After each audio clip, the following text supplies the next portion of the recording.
In this interconnected digital world, there are going to be opportunities for hackers to engage in cyber assaults both in the private sector and the public sector. Now, our first order of business is making sure that we do everything to harden sites and prevent those kinds of attacks from taking place.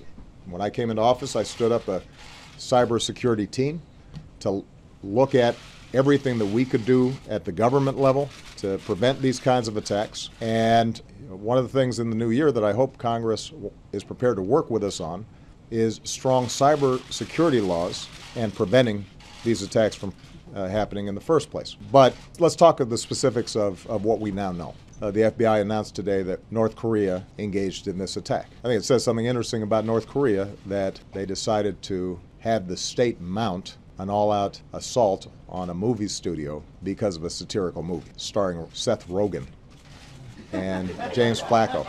The notion that that was a threat to them, I think gives you some sense of kind of regime we're talking about here. We cannot have a society in which some dictator someplace can start imposing censorship here in the United States. Because if somebody is able to intimidate folks out of releasing a satirical movie, imagine what they start doing when they see a documentary that they don't like or news reports that they don't like. More broadly, though, this points to the need for us to work with the international community to start setting up some very clear rules of the road in terms of how the internet and cyber operates. Right now, it's sort of the Wild West. That's part of what makes this issue of cybersecurity so urgent.